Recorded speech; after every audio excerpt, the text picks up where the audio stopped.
But I find it quite interesting, the whole notion that these samskaras, these karmic patterns, are what is responsible for the egoic self. So this is where it's similar, right? For how we see ourselves, how we present ourselves, how others see us, right? Because we often, of course, don't see our own patterns and the ways that we respond to things. Other people may be much more aware of our patterns of behavior.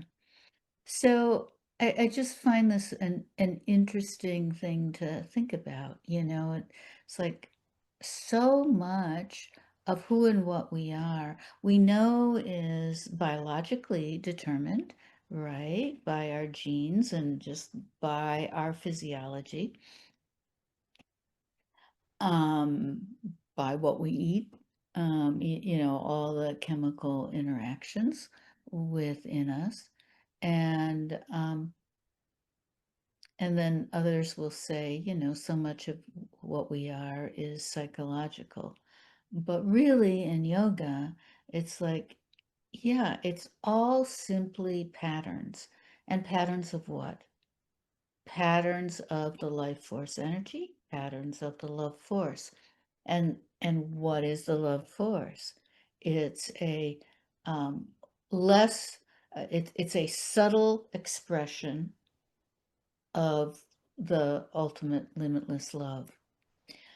But we get entangled with all our karmic knots, all the interactions that we have with external experiences, other people, circumstances, our social status that we're born into in the world, our wealth, all of this comes in and creates who we are now.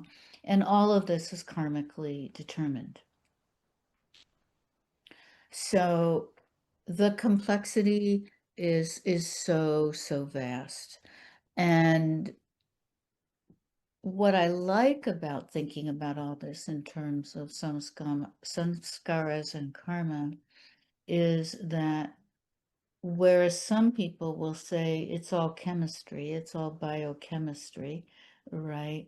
It's like, well, yeah, but to me, biochemistry is a result of all the interactions of energies over, I would say, the millennium, but much more than the millennia, since the Big Bang.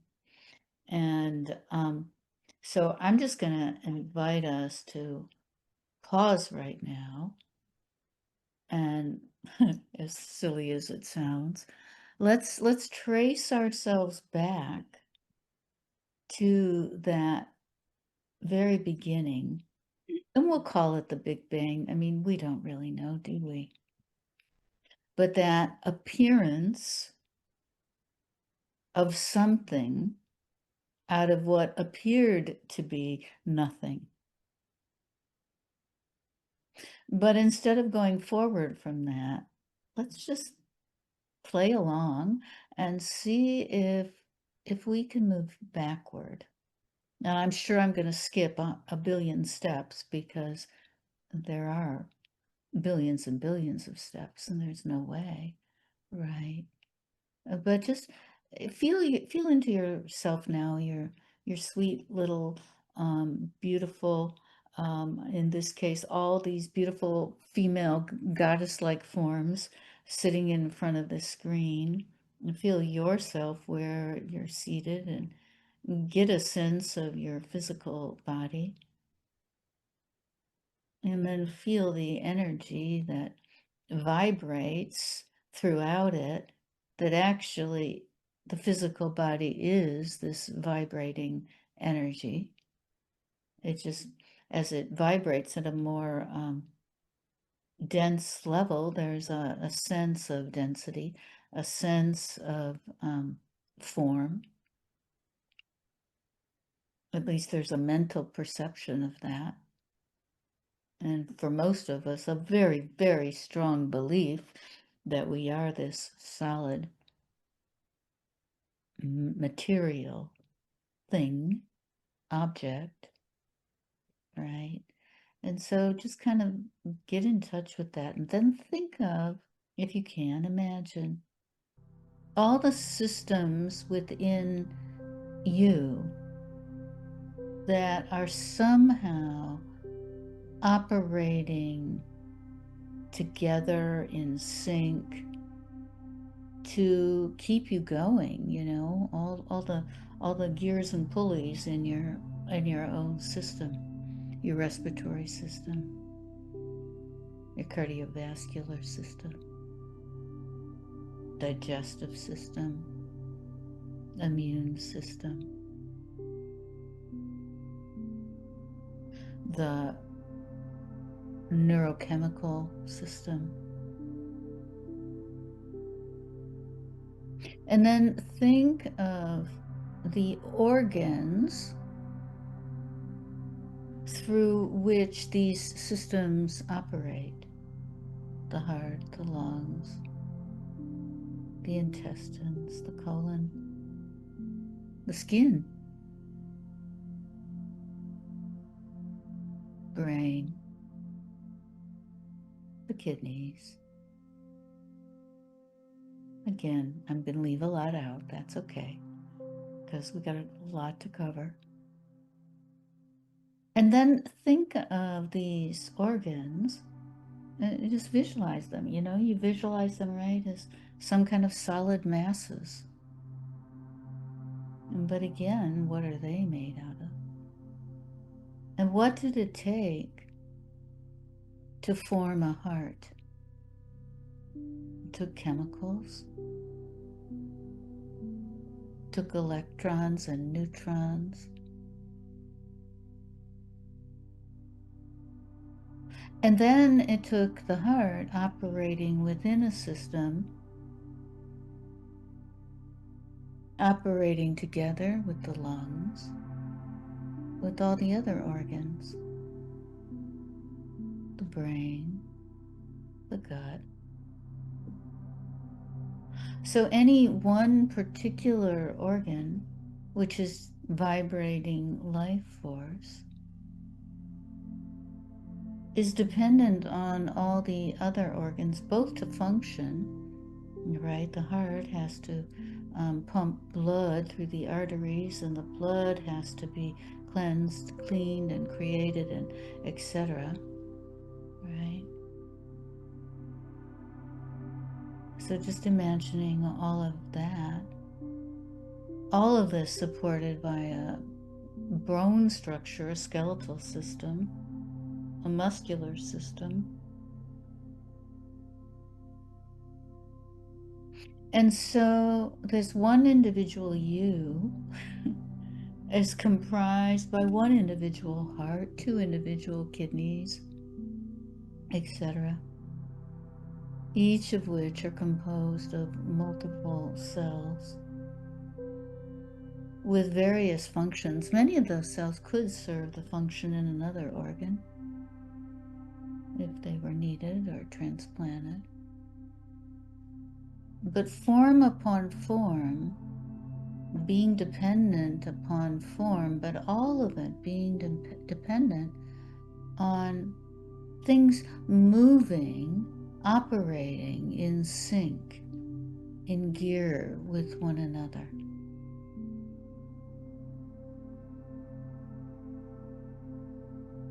And all of that to just create or allow there to be one individual human form. And yet that form, right, can't operate without its environment, without the air, the atmosphere, the water, the earth, the food, the many other organisms, human and otherwise, that support the ecosystem, that interact with the ecosystem, the humans that eat the animal or the plant, that also depends on air, earth, fire, and water.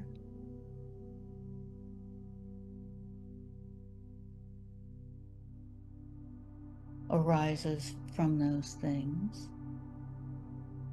All of this being supported by the very delicate and strong ecosystem of the earth,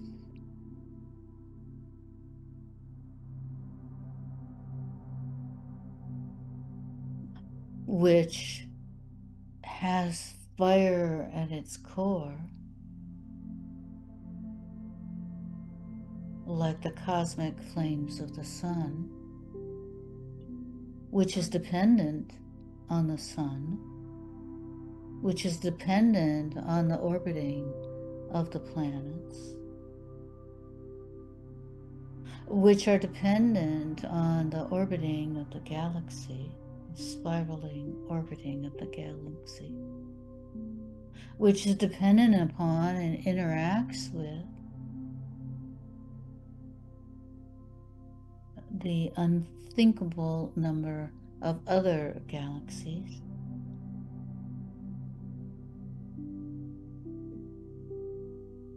All of which are contained in this thing that is a no thing that we call space. So vast, so infinite, beyond our grasp. And all these cosmic bodies somehow being suspended in this no thing that we call space.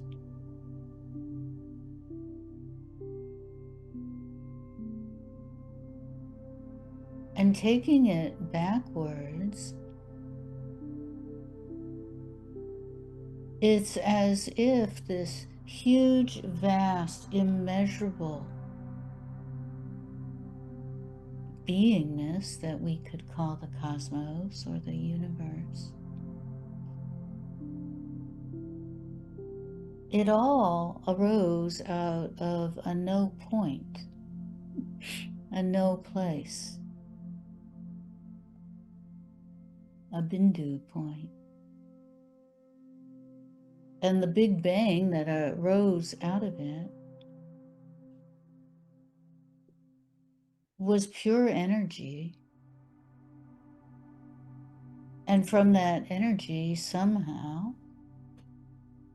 the elements arose, not just air, earth, fire, and water, but all the chemical elements that we know of, and created neurological elements.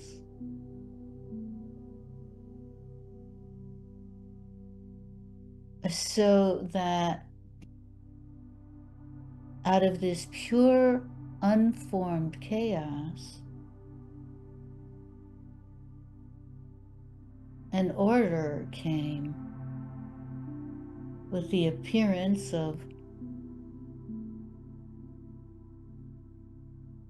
infinite billions and billions of apparent objects which were just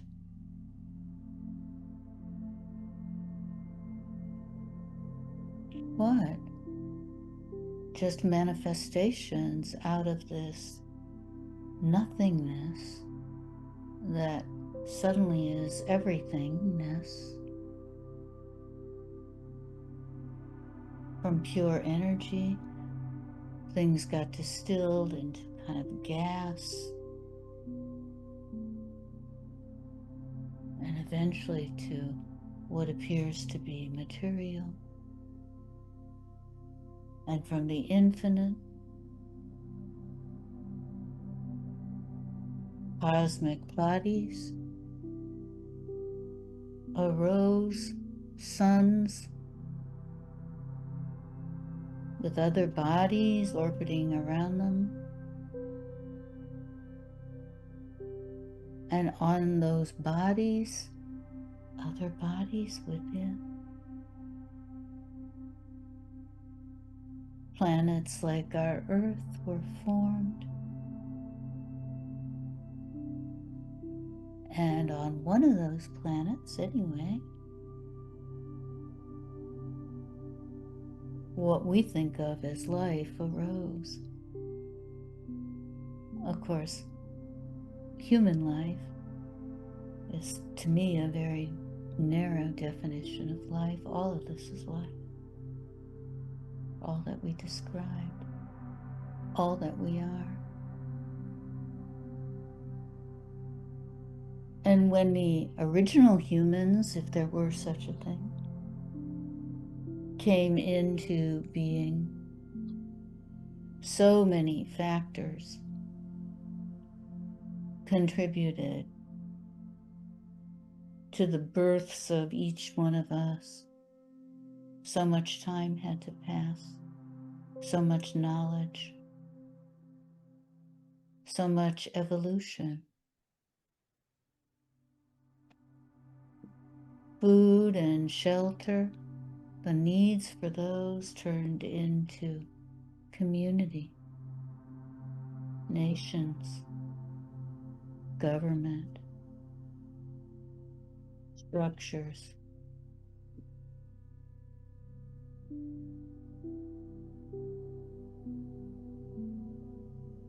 Humans existed in relationship with one another, in relationship with the earth, with the atmosphere, with the ecosystem. And each one of us is a product of multiple circumstances and happenstances.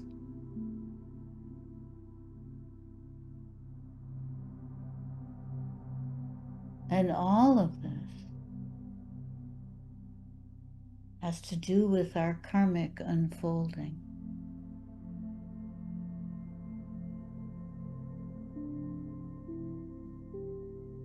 And then to contemplate exactly how you, as your own individual person in this particular form and shape and body and set of beliefs and values, intentions, fears, how you came to be exactly here where you are, wherever you're seated. How you came to be in front of a screen that was created by other human beings who wanted to communicate, to share, to broadcast as part of that human nature of connection.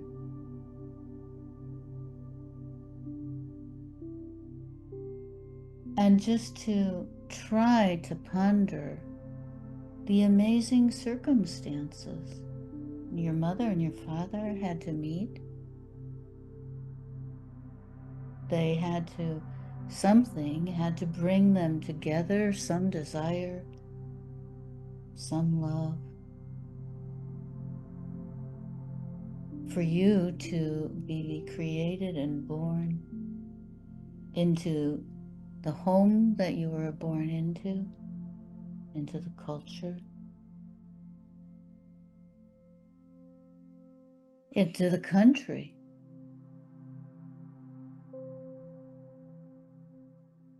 And then what did it take for you to have the proclivity to be here, practicing Kali Ki Reiki, of all the many options, possibilities, all the history you have, all the experience you've had, all the paths you've taken, that here in this moment, you are right here. How many coincidences has that taken for you to even exist? And beyond that, for each of us to be here now,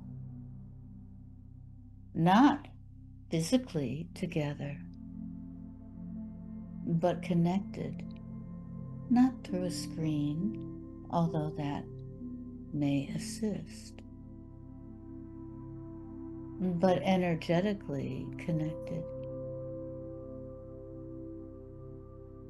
All of this, all the pathways that it has taken to get from that original beginning, that Big Bang, to here and present, all of that is your karma and my karma,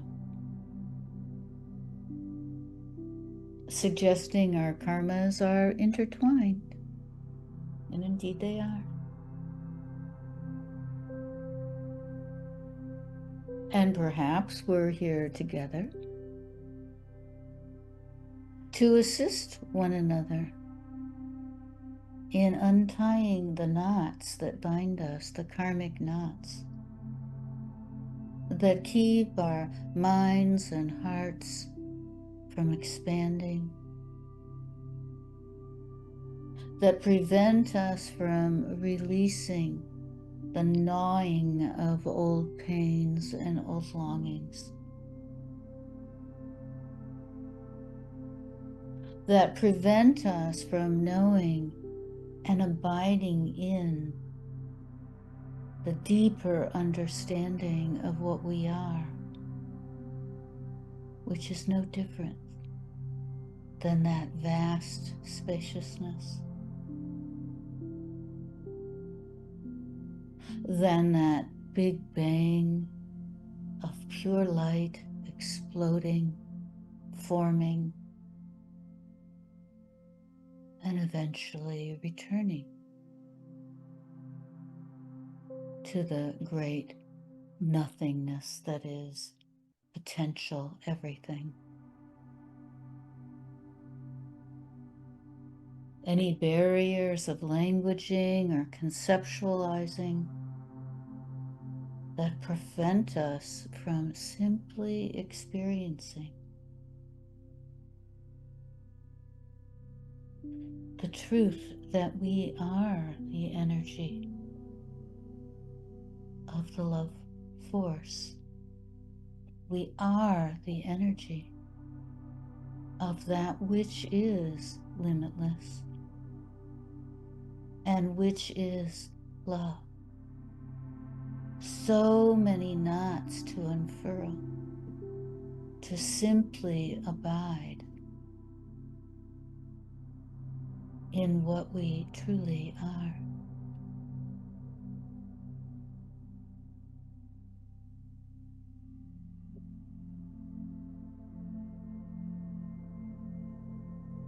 So I invite you right now, to any degree that you can, to just invite those binds to relax, to soften, to dissolve, and sit for a few more minutes in the truth of what you are. Not just the individual being that you have become,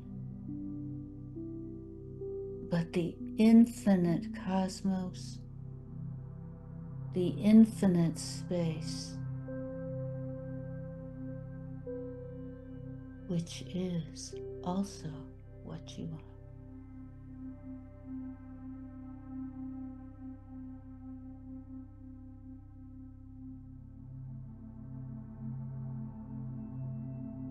Letting go of self-definition and simply abiding as pure being, pure awareness.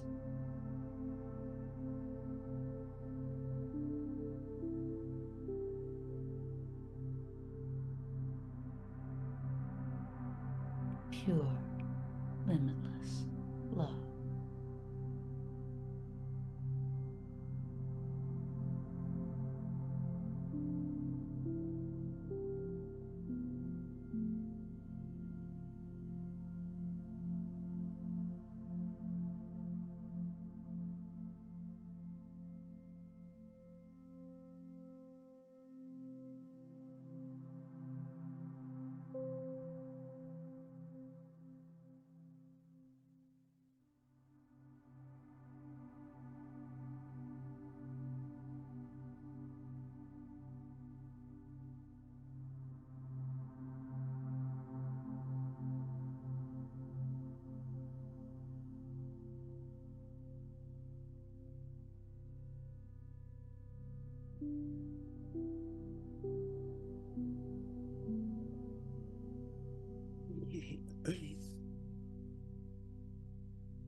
So go ahead and take a couple of nice deep inhalations and exhalations.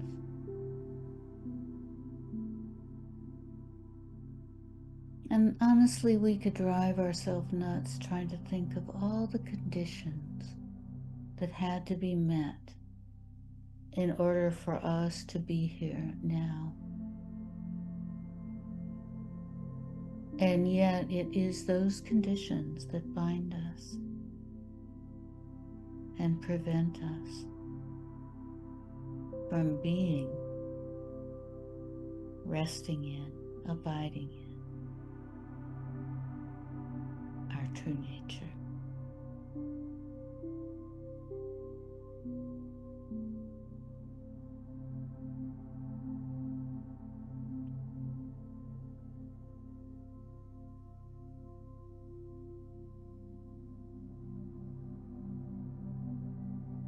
So go ahead and let yourself begin to root and ground once again.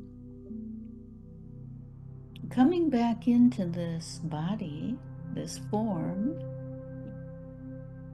but hopefully bringing with you the imprint, the samskara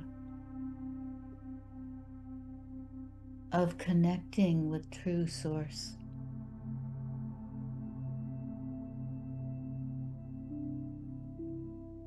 Perhaps making it just a little bit easier to return to that source